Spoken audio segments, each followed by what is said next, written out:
ಹಾಗಿದ್ರೆ ದ್ರೋಣನ ಈ ಪಯಣ ಶುರುವಾಗಿದೆ ಎಲ್ಲಿಂದ? ಅವನ ಕತೆ ಆರಂಭವಾಗಿದ್ದು 1971ರಲ್ಲಿ ಕಾಕನಕೋಟೆಯ ದಟ್ಟವಾದ ಕಾಡಿನಲ್ಲಿ. ಆಗ ಕೆಡ್ಡ ಕಾರ್ಯಾಚರಣೆ ಮೂಲಕ ದ್ರೋಣನನ್ನು ಸೆರೆ ಹಿಡಿಯಲಾಯಿತು.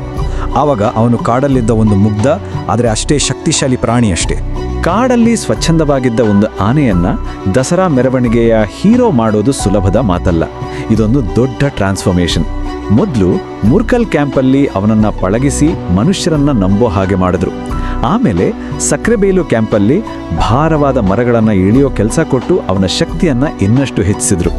ಕೊನೆಗೆ ನಾಗರಹೊಳೆಯ ಬಳ್ಳೆ ಶಿಬಿರ ಅವನ ಪರ್ಮನೆಂಟ್ ಹೋಮ್ ಆಯಿತು.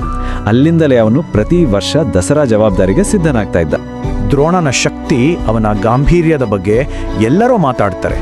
ಆದರೆ ಅವನ ನಿಜವಾಗ್ಲೂ ದಂತಕಥೆ ಮಾಡಿದ್ದು ಅವನ ಸ್ವಭಾವ. ಅವನ ವ್ಯಕ್ತಿತ್ವವೇ ಅವನ ಲೆಜೆಂಡ್ಗೆ ಅಡಿಪಾಯ.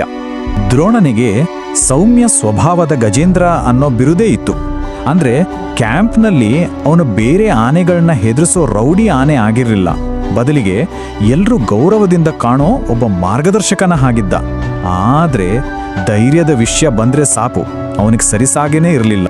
ಅವನ ವ್ಯಕ್ತಿತ್ವದ ಈ ಎರಡು ಮುಖಗಳು ಅವನನ್ನು ತುಂಬಾನೇ ಸ್ಪೆಷಲ್ ಮಾಡಿದ್ವು.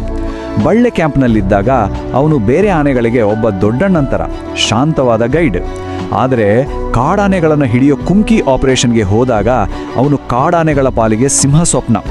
ಎಂಥದ್ದೇ ಪುಂಡಾನೆಯನ್ನ ತನ್ನ ಬಲದಿಂದ ಕಂಟ್ರೋಲ್ಗೆ ತರ್ತಿದ್ದ.